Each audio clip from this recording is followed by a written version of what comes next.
درخت کو کاٹا تو لوگوں نے کہا یہ درخت طاقتور نہیں ہے، کلہاڑا طاقتور ہے جس نے درخت کو کاٹ دیا، لوہے کی پوجا کرو۔ جب لوہے کو آگ میں رکھا تو آگ نے لوہے کو پگھلایا۔ انسان نے پھر زمین اٹھائی، کہا طاقت لوہے میں نہیں ہے، طاقت آگ میں، جس نے لوہے کو پگھلایا۔ آگ کی پوجا کرو۔ آگ کی پوجا شروع ہوئی، بارش برسی، پانی برسا تو آگ بجھی۔ آگ بجھی تو لوگوں نے کہا آگ میں طاقت نہیں، طاقت پانی میں۔ جہاں طاقت دیکھی وہاں جھکتے چلے گئے، لڑکتے چلے گئے۔ ایک خوش قسمت گروہ تھا جو چلتے چلتے مکے کی وادی میں پہنچا اور اس نے ٹوٹی ہوئی چٹائی پہ حرم کے سائے میں ایک نورانی پیکر کو دیکھا۔ انگلی اٹھے تو چاند دو ٹکڑوں میں بڑھ جائے، ڈوبے ہوئے سورج کو اشارہ کرے تو پلٹ کے اثر کے وقت پہ آ جائے، درختوں کو اشارہ دے جڑوں سمیت اکھڑ کے قدموں میں آئے۔ کہنے لگے سب سے بڑی طاقت تو یہ ہے جس کا حکم آسمان پہ بھی چلتا ہے، زمین پہ بھی چلتا ہے۔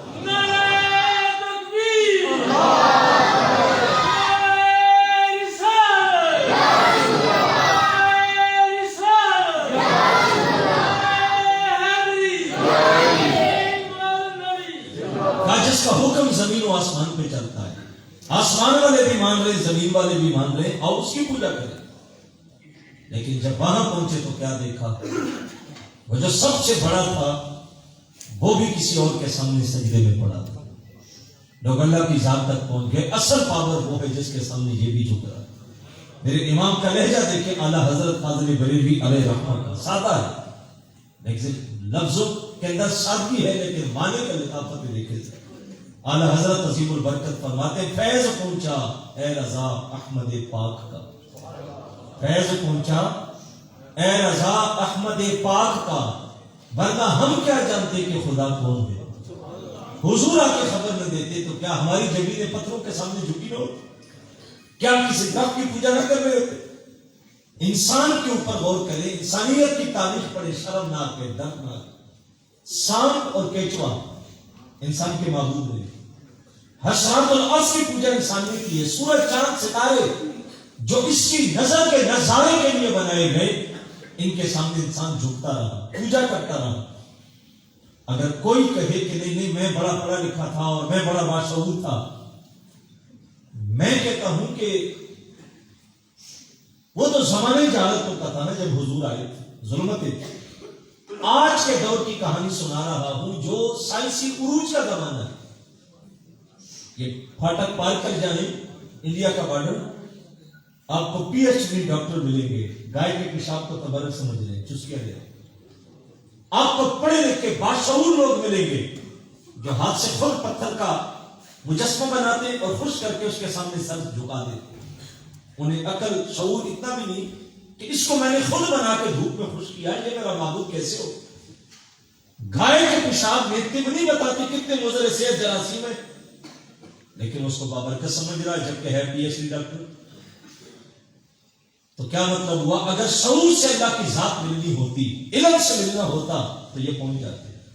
لیکن واپس پلٹ کے آؤ اپنے دیش میں۔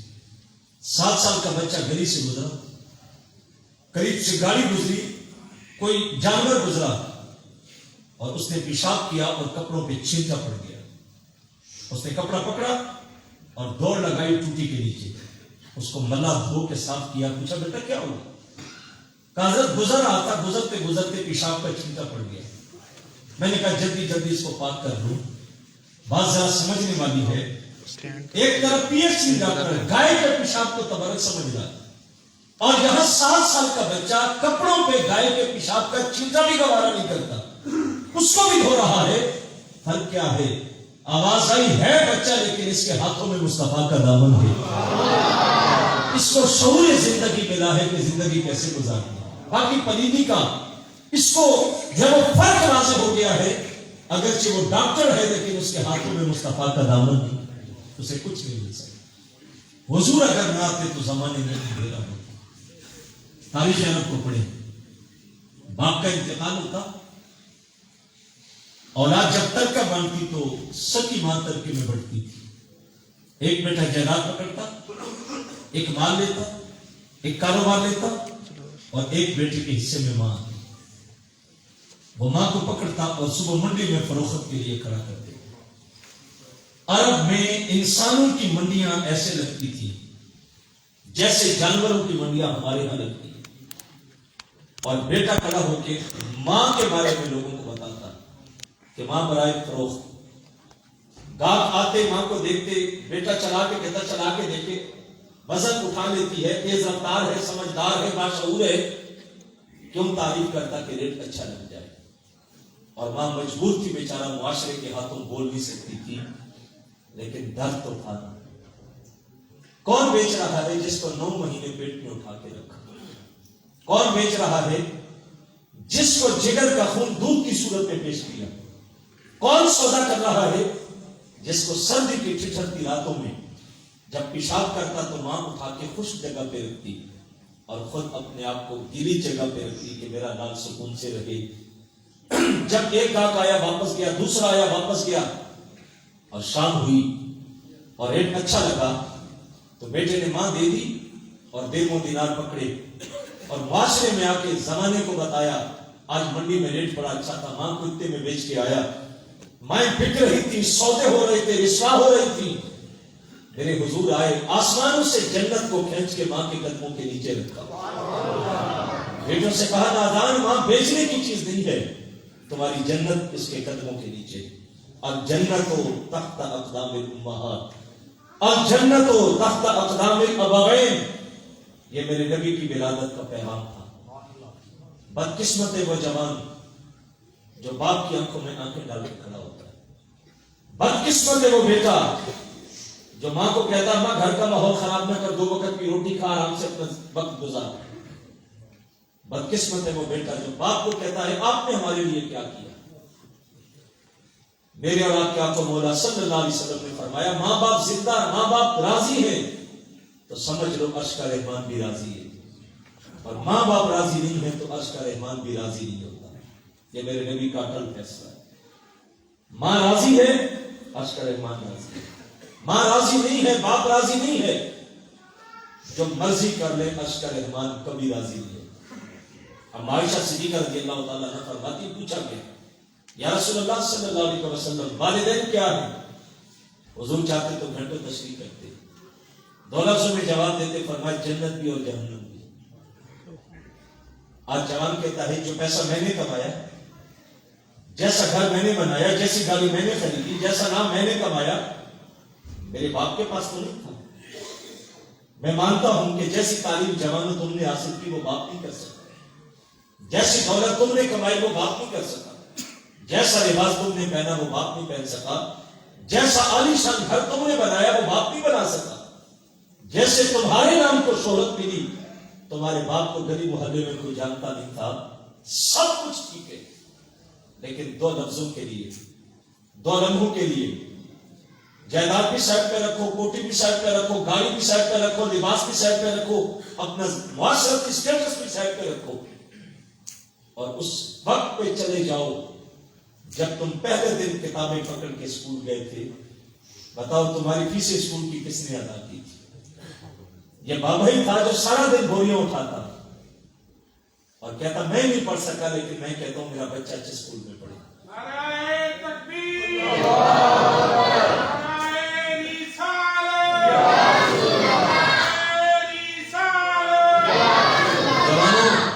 یہ پیغام ہے میرے نبی کی میراث کا۔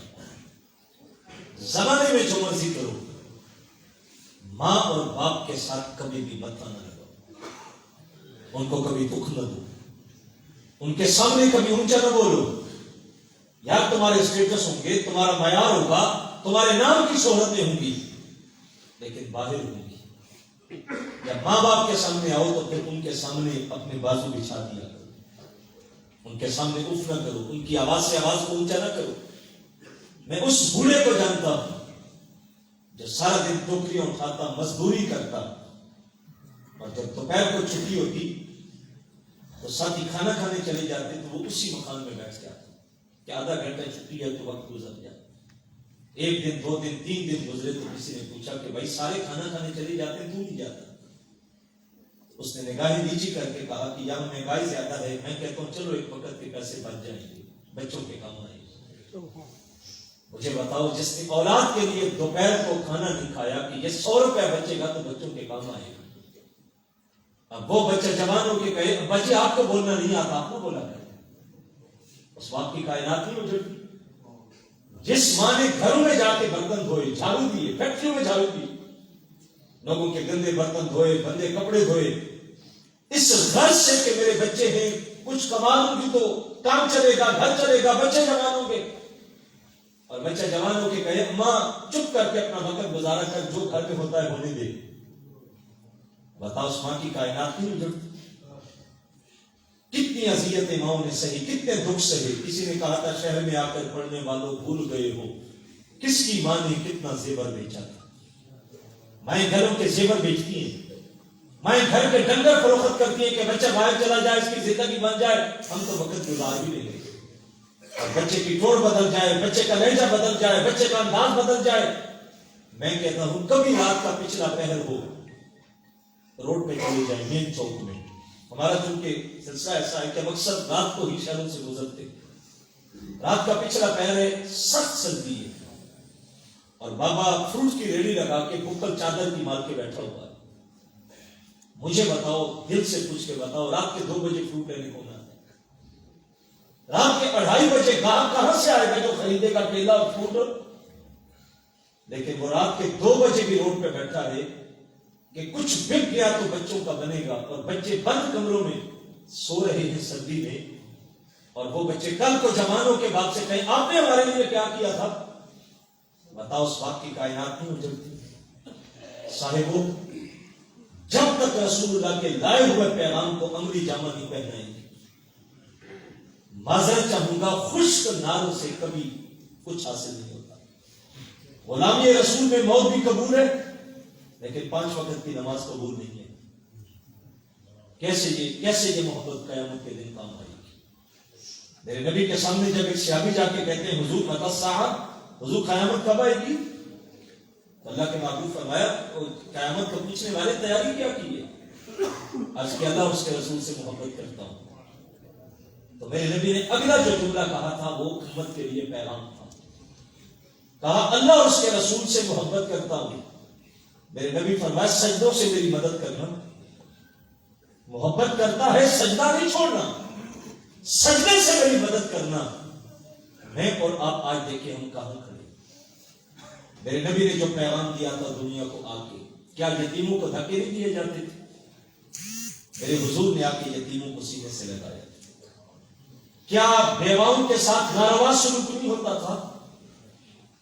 شوہر کے مرنے کے بعد جب اس کے لیے لکڑیاں جمع ہوتی اس کو جلانے لگتے، تو عرب کی تاریخ پڑھی کہ اس کی بیوہ کو لا کے اس کی میت پہ کھڑا کرتے، اور ایک شخص اس کے جذبات کو ابھارتا کہ تیرا زندگی کا ساتھی جا رہا ہے، تو نے جی کے کیا کرنا ہے، اس کے ساتھ چھلانگ لگا دے، محبت کی وفا کر دے۔ اگر وہ کہتی میں نے اس کے ساتھ مرنا نہیں ہے، تو عرب کے لوگ اس قبیلے سے دوبارہ رشتہ نہیں لیتے، کہتے اس کی بیٹی میں وفا نہیں ہے۔ اور جو عورت تیار ہو جاتی اور جب شوہر کو جلانے لگتے تو زندہ عورت چھال مارتی، اور اس کا وجود جب جلتا تو وہ چیختی۔ معاشرہ فخر کرتا کہ ہماری بیٹی نے محبت کا حق ادا کیا۔ یہ ظلم کی رسم تھی۔ میرے حضور نے آ کے زمانے کو بتایا کہ بیویوں سے محبت کا انداز کیا ہوتا ہے، یہ میرے نبی نے بتایا۔ حضرت عائشہ صدیقہ رضی اللہ تعالی عنہا حضور کے قریب ہے، اور سر میں درد ہے، اور کہتی ہیں حضور میرے سر میں درد ہے، تو میرے نبی فرمایا عائشہ یہ تیرے سر میں درد نہیں، یہ تو میرے سر میں درد ہے۔ یہ جملہ محبت تھا۔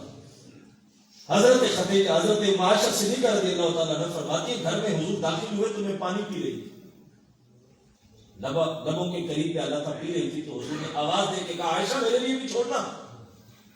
سنجیدے پڑھا لکھا لوگ آپ لوگ بیٹھے ہوئے سنجیدہ لوگ ہیں، میں آپ سے پوچھتا ہوں پانی کتنا نایاب تھا جو حضور کے گھر میں اور نہیں تھا؟ بیٹھ جاتے اور مانگ لیتے، مل جاتا۔ یہ جملہ کہنا کہ عائشہ میرے لیے بھی چھوڑنا، فرماتی میں نے آپ خورا نیچے رکھا، حضور بیٹھے تو میں نے پیش کیا، جب پینے کے لیے لبوں کے قریب کیا پھر نیچے کر کے میری طرف دیکھے، مسکرا کے فرمایا عائشہ بتاؤ کہ تو نے اپنے ہونٹ کہاں رکھے تھے؟ کہا جب میں نے بتایا تو حضور نے اپنے ہونٹ اسی جگہ رکھ کے پانی نوشے جان کیا۔ جوانوں جھگڑے ختم ہو جائیں گے، لڑائیاں ختم ہو جائیں گی، میاں بیوی کے درمیان ناچاکی ختم ہو جائے گی، طلاق کی شرح ختم ہو جائے گی اگر ہم اپنے گھروں کے اندر مصطفیٰ کی شریعت کا نظام لے کے چلے جائیں۔ کیسا رویہ حضور نے اپنی ازواج سے رکھا تھا اور ہمارے رویے کیسے؟ بتاؤ، جب شوہر بیوی سے اتنی محبت کرے کہ جہاں وہ لب رکھ کے پانی پیے مرد بھی وہیں سے پانی پیے، تو کیا عورت مرد کے اوپر جان قربانی کرے گی؟ لڑائی کی نوبت آئے گی نہیں؟ ہمارے یہاں مسئلہ یہ ہوتا ہے کہ مرد کہتا میں مرد ہوں، الرجال قوامون علی النساء، مجھے عورتوں کے اوپر حاکم بنا کے بھیجا گیا ہے، اور وہ ساری زندگی اس چکر میں گزار دیتا ہے کہ میں تو حاکم صاحب سب کچھ ہوتا ہے۔ میرے اور آپ کے آقا مولا صلی اللہ علیہ وسلم فرمایا کہ تم میں سے بہترین شخص وہ ہے جو اپنے گھر والوں کے ساتھ بہتر ہے۔ باہر تو ہنس کے بول رہے ہیں، دوستوں کی محفل میں بیٹھتے ہیں تو مسکراتے ہیں، ساری محفل کو ہنساتے ہیں، خرچ بھی کر رہے ہیں، ہنسمکھ بھی ہیں، مزاح بھی کر رہے ہیں، دوستوں کو خوش بھی رکھ رہے ہیں، اور گھر کا دروازہ داخل ہوتے ہیں تو فرعون بن جاتے ہیں، ماتھے پہ بارہ بن جاتے ہیں۔ یہ دین کا پیغام نہیں تھا، میرے نبی نے محبت دی تھی۔ کیا جب حضور دنیا میں آئے تھے تو عربوں کے اندر بیٹیوں کو زندہ دفن نہیں کیا جاتا تھا؟ جب بیٹی کا انتقال، بیٹی کی پیدائش ہوتی تو دو ہی راستے قرآن نے ذکر کیے۔ خبر ملتی بیٹی آئی تو چہرے سیاہ ہو جاتے، یا تو بیٹی کو لے جنگل میں چلا جائے، معاشرے سے تعلق ختم کر دے تو ٹھیک ہے، اگر معاشرے میں رہنا چاہتا ہے تو پھر ایک ہی راستہ ہے کہ بیٹی کو اپنے ہاتھوں سے زندہ درگور کرنا پڑے گا، اور عربوں میں ہوتا تھا۔ قرآن کہتا ہے اذا الموءودۃ سئلت بأی ذنب قتلت، اور میں قیامت کا دن ہوگا، اللہ دفن کی ہوئی بچیوں کو نکالے گا، ظالم باپ کٹہرے میں کھڑے ہوں گے، اللہ بیٹیوں سے پوچھے گا بأی ذنب قتلت، کس جرم کی پاداش نے تمہیں قتل کیا؟ اصول تو یہ کہ مجرم کٹہرے میں ہو تو عدالت سوال مجرم سے کرتی، ظالم باپ کھڑے ہیں پر اللہ ان سے نہیں پوچھ رہا کہ کیوں قتل کیا، اللہ بیٹیوں سے پوچھے گا تم بتاؤ تمہیں کس جرم میں قتل کیا؟ علماء کہتے ہیں بیٹیوں کا قتل اتنا گھنونا جرم تھا کہ اللہ ان کے ظالم باپوں سے قیامت کے دن پوچھنا بھی گوارا نہیں کرے گا، اور یہ جرم عام ہو رہا تھا۔ پھر اسی معاشرے میں اللہ نے میرے مصطفیٰ کو 4 بیٹیاں دی، اور معاشرے کو بتایا اگر بیٹی منحوس ہوتی تو میں اپنے حبیب کو منحوس چیز کبھی نہ دیتا۔ اسی معاشرے میں میرے رسول نے کہا تم بیٹیوں کو منحوس سمجھتے ہو، میں محمد کہتا ہوں میری بیٹی فاطمہ میری جگر کا ٹکڑا ہے، یہ کلمہ محبت بھی ہے اور کلمہ جہاد بھی ہے۔ پھر حضور نے بیٹیوں کے مقدر اچھے کیے، فرمایا جس نے 2 بیٹیوں کی پرورش کی، تربیت کی، ہاتھ پیرے کی، حضور نے یوں انگلیاں جوڑ کے فرمایا قیامت کے دن جنت میں میرے ساتھ اس طرح جڑ کے جائے۔ ایک بندہ مجمع سے اٹھ کے کہنے لگا حضور کسی کی 2 بیٹیاں نہ ہو، ایک ہو تو وہ کیا کرے؟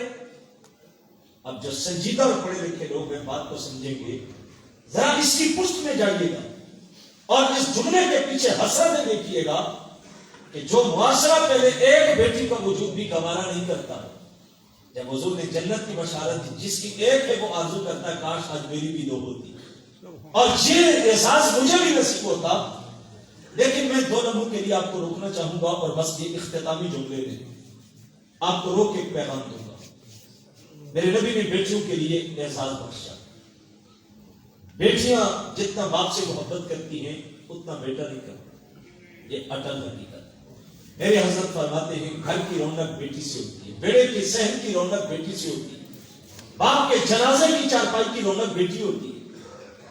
لیکن جس معاشرے میں میں اور آپ جی رہے ہیں، مرد کہتا مجھے بیٹی نہیں چاہیے بیٹا چاہیے، شادی کے بعد بیٹی آئی تو گھر میں سناٹا ہے، دوسری بیٹی آئی تو شوہر کا بیوی سے رویہ بدل گیا، تیسری بیٹی آئی تو ساس نے بھی چھوڑ دیا، نندوں نے بھی چھوڑ دیا، شوہر بھی گم ہو گیا، اور ہم نے اس معاشرے میں دیکھا ہے کہ لوگ 3 بیٹیاں دیکھ کے عورت کو کہتے ہیں گھر سے نکل جائیں۔ کیا جرم اس بیچاری کا؟ کہتے ہیں بیٹی پیدا کرتی ہے بیٹا نہیں کرتی۔ بتاؤ بیٹی یا بیٹا کون دیتا ہے؟ وہ بندگی وہ اللہ ہے جو ماں کے پیٹوں میں صورتیں بناتا ہے، بیوی نہیں بناتی، اللہ بناتا۔ رب کا کام ہے بیٹا ہے یا بیٹی ہے، لیکن شوہر کہتا مجھے بیٹی نہیں چاہیے مجھے بیٹا چاہیے۔ میں آپ کو روک کے ایک پیغام دینا چاہوں گا، وجہ کیا ہے؟ کبھی اس پہ غور کریں. بیٹی تو باپ کے لیے باعث فخر ہے, بیٹی تو باپ کے لیے زینت کا باعث ہے, فخر کا باعث ہے. باپ سے جو محبت بیٹی کرتی ہے وہ بیٹا نہیں کرتا, لیکن باپ کہتا مجھے بیٹی نہیں چاہیے, بیٹا چاہیے. وجہ کچھ ایسے اعمال ہوتے ہیں جو معاشروں میں جڑ پکڑتے ہیں. تاریخ عرب کو پڑھیں کہ بیٹی کو دفن کرنے کا رواج کیوں پڑا, تو سیرت نگار لکھتے ہیں کہ عربوں میں شاعر تھے, فوش شاعری کرتے ہیں. کسی کی بہن بیٹی جوان ہوتی تو اس کی آزائے جسمانیہ کے ساتھ اشعار لکھتے اور مشاعروں میں پڑھ کے بتاتے کہ یہ اشعار فلاں کی بیٹی کے ساتھ ہیں, فلاں کی بہن کے ساتھ ہیں. عربوں میں غیرت کا مادہ تھا. کسی باپ نے غیرت مند نے پیدا ہوتے بچی کو دفن کیا کہ کل جوان ہوگی, کوئی اشعار لکھے گا, پڑھے گا, مجھے رسوا کرے گا تو میں آج ہی اس کو ختم کر دے گا. پھر یہ رواج پڑا اور کئی بیٹیاں زندہ درگور ہیں. لیکن آج کے دور میں کون سا ایسا جرم ہے کہ باپ بیٹی کو قبول نہیں کرتا؟ تو ہم ایک ہی چیز کو معاشرے میں دیکھتے ہیں کہ وہ جہیز کی رسم ہے, کہ بغیر جہیز کے لوگ رشتہ قبول نہیں کرتے. بیٹی کے لیے, بیٹے کے لیے ڈھونڈنے نکلیں گے, کتنے گھر جا کے کنگالتے, باپ کیا کرتا ہے, بھائی کیا کرتا ہے, کاروبار کیا ہے, گھر کیسا بنایا ہوا ہے. بھائی رشتہ تو بیٹی کا لینا ہے, یہ جو ہے وہ اداروں والے کام کیوں کر رہے ہو, سارا ریکارڈ نیب کی طرح کیوں جمع کر رہے ہو. اور جج کرتے ہیں کہ یہ باپ کچھ دینے کے قابل ہے یا نہیں. اپنے رشتہ داروں میں جوان بیٹیاں بری ہو رہی ہیں جن پہ پورا اعتماد ہوتا ہے کہ آج تک گھر سے باہر قدم نہیں رکھتے, ان کا رشتہ کوئی نہیں دیتا. اس کو پتا ہے کہ اس کا باپ ریڑھی باندھ ہے, غریب ہے, بیٹی کو جہیز میں کیا دے گا. جوانوں سے کہتا ہوں اتنے رشتے بنا کے بھیجتے ہیں, ہمیں یہ بھی چاہیے, یہ بھی چاہیے, یہ بھی چاہیے. شرم نہیں آتی اپنے گھر کا بوجھ دوسروں کے کندھوں پہ ڈالتے. لوگ بات کرتے شرماتے نہیں ہیں کہ مجھے سسرال والوں نے کیا دیا ہے. بھائی تجھے کیا دیتے, اس نے جگر کا ٹکڑا تیری جھولی میں ڈال دیا, اور تجھے کیا دے. ہم جس دور میں کھڑے ہیں, ظلم نہیں دور کیا ہے کہ سامان کی قدر ہے, انسان کی قدر ہے. سامان مل گیا تو بہو کی بڑی قدر ہے, بڑی اچھی بہو ملی, اور سامان نہیں ملا تو ساری زندگی بیچاری کو گھسنے دیتے. ساس کا رویہ بھی اچھا نہیں, نندوں کا اچھا نہیں, شوہر کا اچھا نہیں. یار بتاؤ تو صحیح, کیا ہم انسان ہیں؟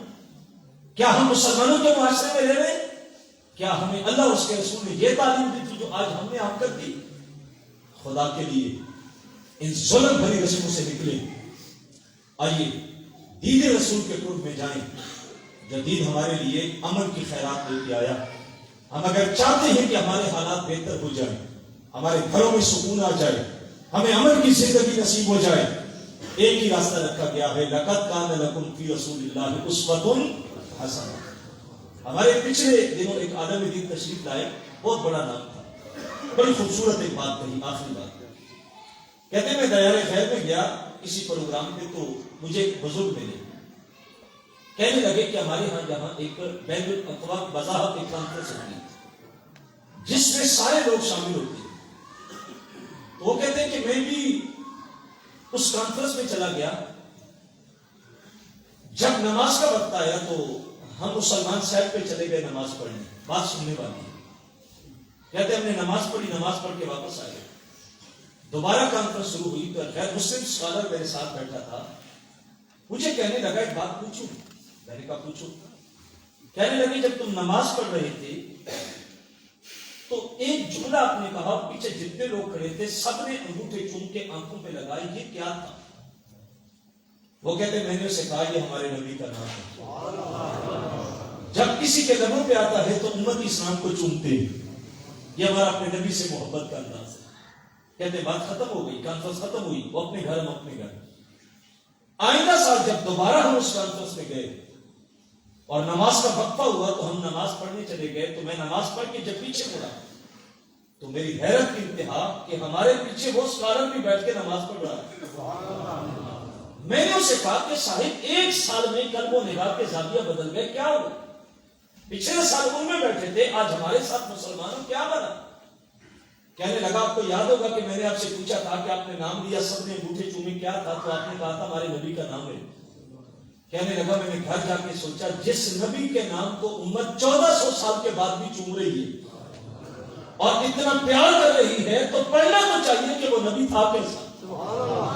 وہ کہتا ہے جب میں نے کتاب سیرت کو پڑھنا شروع کیا اور ایک ایک لمحہ گزرتا گیا تو میرے دل کی تختی سے کفر کے پردے ہٹنے شروع ہو گئے.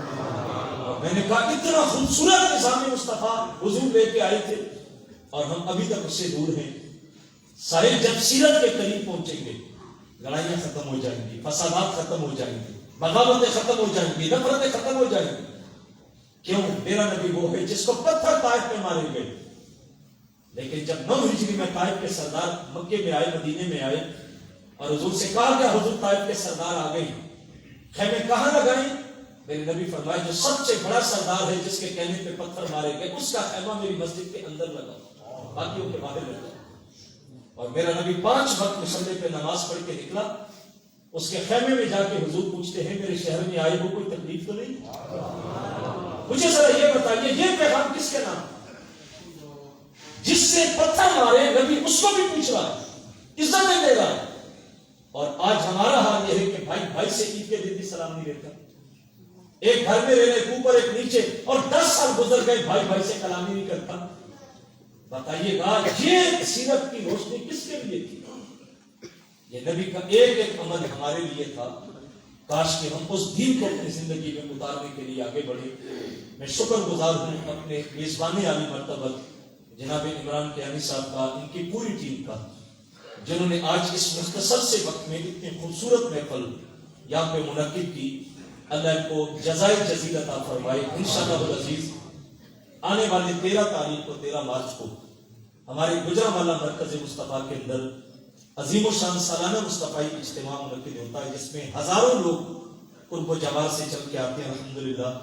اور میرے استاد گرامی عالمی مبلغ اسلام پیرزادہ محمد رضا ثاقب مصطفی صاحب مبلغین کے ساتھ وہاں موجود ہوتے ہیں. آپ کو ایک نئی دنیا نظر آئے گی جب آپ آئیں گے. بلا مبالغہ کراچی سے خیبر تک ہر بڑے شہر سے چھوٹے شہر سے قافلے آتے ہیں, لیکن اتنا نظم آپ کو شاید ہی کہیں ملے کہ ہزاروں کا اجتماع لاکھوں تک پہنچتا ہے, لیکن ایک بندہ بھی دوسرے کو ہاتھ سے دھکا نہیں دیتا. کھانا کھا رہے ہیں, وضو کر رہے ہیں, بیٹھ رہے ہیں, ایک ترتیب ہے, کوئی نقیب نہیں, کوئی نعرہ نہیں, کوئی استقبال نہیں. ہر بندہ اپنی باری پہ آتا ہے, مائک پکڑتا ہے, اس کے سامنے گھڑی ہوتی ہے, ٹائم پہ گفتگو کی, بیٹھا پلٹتے ہیں تو ان کی آنکھوں پہ آنسو کا خراج ہوتا ہے.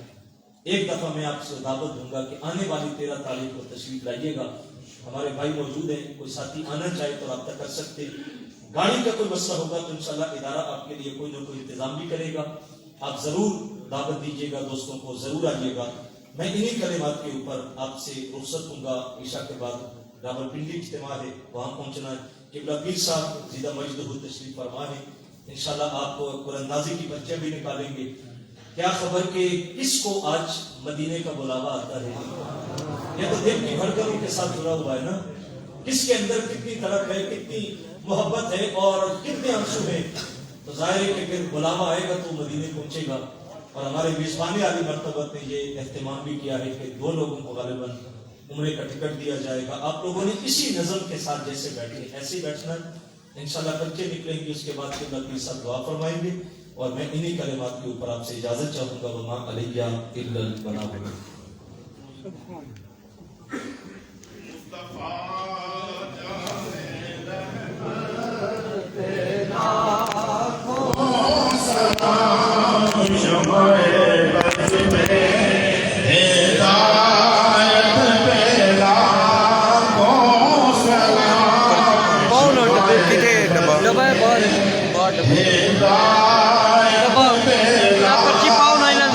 پرچی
تشریف فرما ہوئے اعلان سماعت فرمائیں۔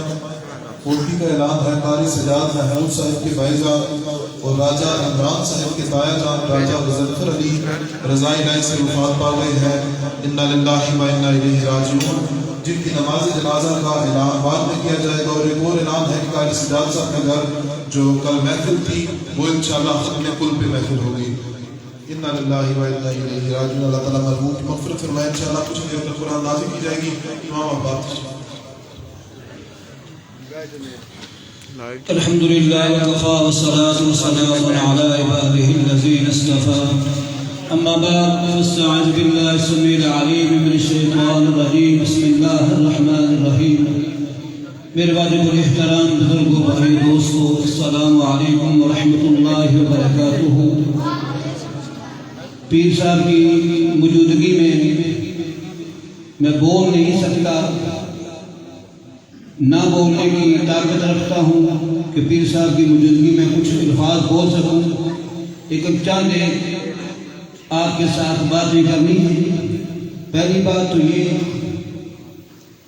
یہ جو مسجد تعمیر ہوئی ہے آپ کے سامنے ہے، الحمدللہ ثم الحمدللہ، گاؤں والوں نے، باہر والوں نے، بالخصوص انگلینڈ والوں نے بہت زیادہ تعمیر کیا ہے۔ عجیب محمد ضمیر صاحب کی وساطت سے، ان کی کوشش سے بے شمار پیسہ انگلینڈ سے آیا ہے۔ انہوں نے جب مسجد ہم نے شہید کرنے کا پروگرام بنایا ہے، چودھری شہزاد صاحب کے والد محترم زندہ تھے، ان کی خواہش تھی کہ مسجد بڑی بنائی جائے۔ کیوں بنائی جائے، کس وجہ سے بنائی جائے؟ پہلے ہماری مسجد یہ محراب ہے، اس کی سیل میں تھی، یہ جگہ نہیں تھی۔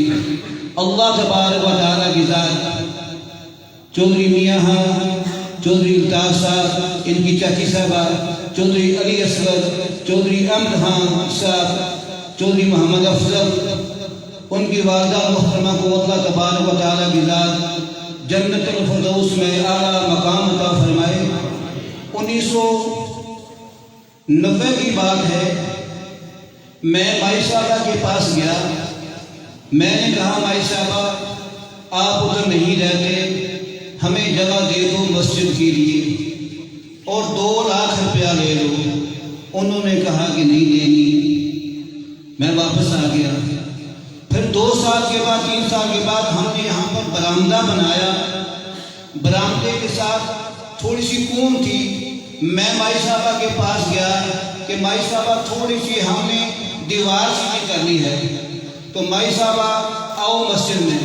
اس نے کہا پترا میں نے مسجد میں نہیں جانا، جہاں جتھا دل کرتے آپ جتھا جگہ دیوار رکھنا، تھوڑی کون کاٹ لی۔ پھر مائی صاحبہ نے کئی بندے 20 لاکھ روپیہ 15 لاکھ روپیہ آفر کرتے رہے کہ سانو جگہ دے دیو، لیکن اس نے کیا جگہ نہیں دینی۔ اللہ تبارک و تعالیٰ کی ذات کی کرنی ہوئی، اس نے ساری جگہ مسجد میں دے دی۔ آج مسجد ساری الحمدللہ ثم الحمدللہ سارے اس علاقے دے وچ اتنی بڑی مسجد بہت ہی گھٹ ہو سی کہ سارے چک برام دے وچ بن گئی ہے۔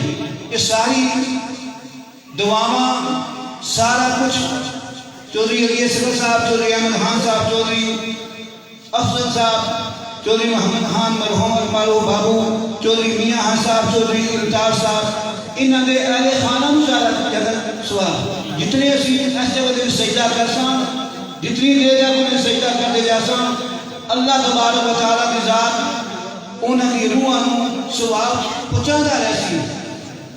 پیر صاحب کا میں گزارش کرنی ہے کہ بالخصوص انہوں اہل خانہ واسطے دعا کرو۔ دوسرا علی ضمیر صاحب نے جس کو مسجد شہید کی ہے، انہوں نے کیا سی کہ اسی 30 لاکھ روپیہ مسجد دے ساں وقفے وقفے، الحمدللہ انہوں نے 30 لاکھ روپیہ مسجد اپنے کو دیتا، باقی جتنی بھی کوشش کی تھی۔ اسی طرح حاجی مظہر اقبال ڈار صاحب نے قریبی رشتہ دار ناصر محمود ڈار صاحب، انہوں نے تقریباً 15 لاکھ کی زیادہ مسجد کی خدمت کی تھی۔ باقی بھی سب گران نے بہت خدمت کی تھی۔ چودھری ابو ذر مرحوم صاحب، جڑے اس وقت ساری اس مجلس دے وچ محفل دے وچ موجود نہیں، اس فانی دنیا دی چلے گئے نے، انہاں دی بھی بڑی کوشش سی، بڑا ارادہ سی، انہاں دے توسل نال ہی انہاں دے بھائی وڈے چودھری محمد عثمان صاحب نے بھی انگلینڈ کی اپنے اہل خانہ کو کافی ساری مسجد کی خدمت کرائی ہے۔ اس واسطے کسی نے یہ نہیں کہنا کہ میرا بھی نام لیا میں دوسرے کا نام لیا میں، وہ اللہ کی ذات علیم انتظام صدور ہے، وہ سننے والی ہے، دیکھنے والی ہے۔ جنہ نے جتنا بھی حصہ پایا ہے اللہ تبارک و تعالیٰ ذات سب نے اپنے حصے کو اپنی بارگاہ میں قبول منظور فرمائے۔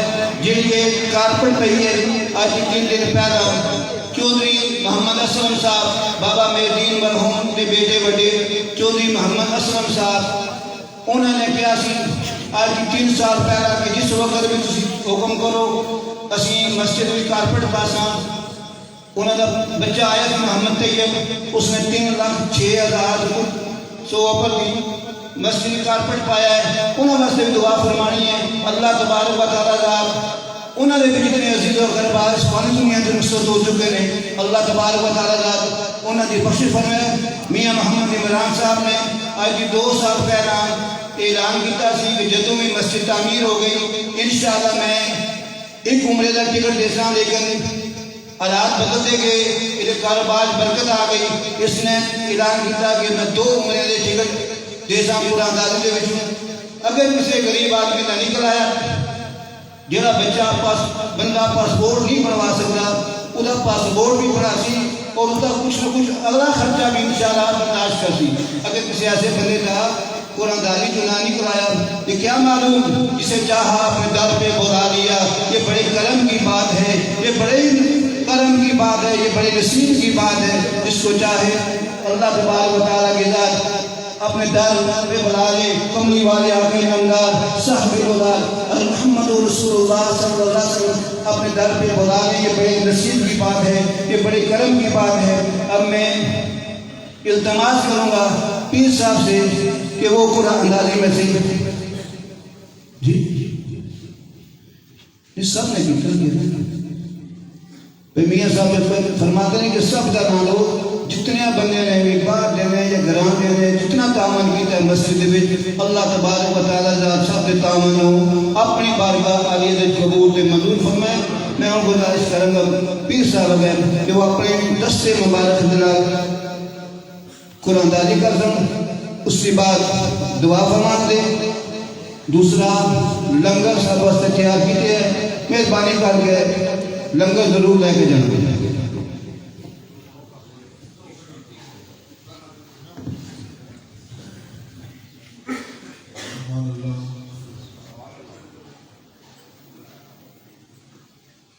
سبحان اللہ، ماشاءاللہ، جزاک اللہ۔ محمد عثمان ولد شہزاد محمود، سبحان اللہ۔ پھر کرم ہو گیا میں مدینے چلا، کہ جس کے مقدر میں گدائی تیرے در کی، قدرت نے اسے راہ دکھائی تیرے در کی۔ سبحان اللہ۔ اپنا ہاتھ بلند کریں جی، سبحان اللہ۔ نعرہ تکبیر، نعرہ رسالت، نعرہ حیدری۔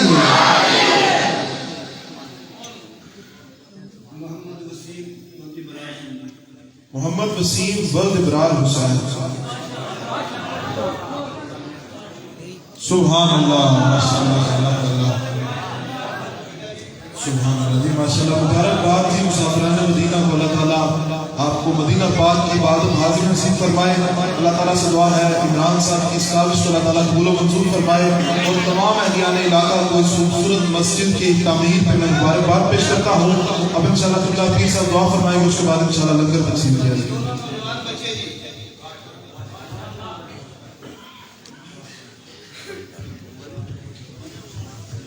بسم اللہ الرحمن الرحیم، الحمدللہ رب العالمین، والعاقبۃ للمتقین، والصلاۃ والسلام علی خاتم الانبیاء والمرسلین۔ ربنا آتنا فی الدنیا حسنۃ وفی الآخرۃ حسنۃ وقنا عذاب النار، وادخلنا الجنۃ مع الابرار، یا عزیز یا غفار یا رب العالمین۔ یا اللہ جلسہ کی حاضری اپنے اپنے محبوب صلی اللہ علیہ وسلم بخدا قبول فرما کا آخر ساڈا دیگر نجات بنا. جتنے لوگ آئے مولا سب کی دین دنیا آخرت میں عزت فرما. نیک ارادے کامیابیاں عطا فرما. مولا کریم نے کاروبار نہیں ہے کاروبار عطا فرما. اولاد نہیں ہے نیک اولاد عطا فرما. قرض داروں قرض دی فارغ فرما. مولا کریم جو کچھ علامہ صاحب فرما گئے سانو اس پر عمل کرنے کی توفیق عطا فرما. ماں باپ نے عزت خدمت کی توفیق عطا فرما.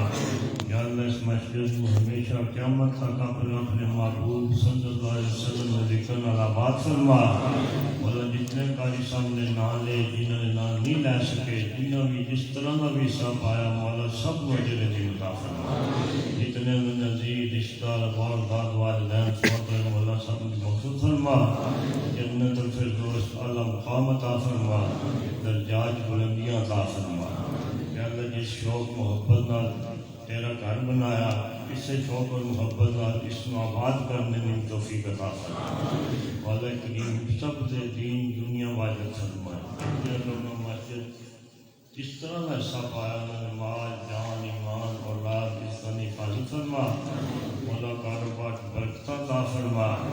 یا اللہ جس نے انہوں تیرے گھر میں سجایا انہوں نے دلوں کو اپنے ذکر نال آباد فرما.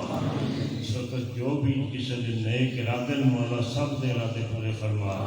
مولا کریم جنہوں کا نام تاکہ صاحب نہیں لے سکے جڑے اس دوران دنیا کی چلے گئے مولا انہوں کی مغفرت فرما.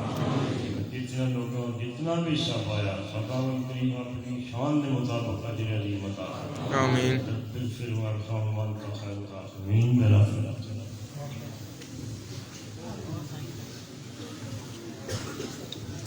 تھوڑی دیر تشریف رکھو انشاءاللہ لنگر کو اچھی مل جیسی بات دروازے کھڑے ہو مان کا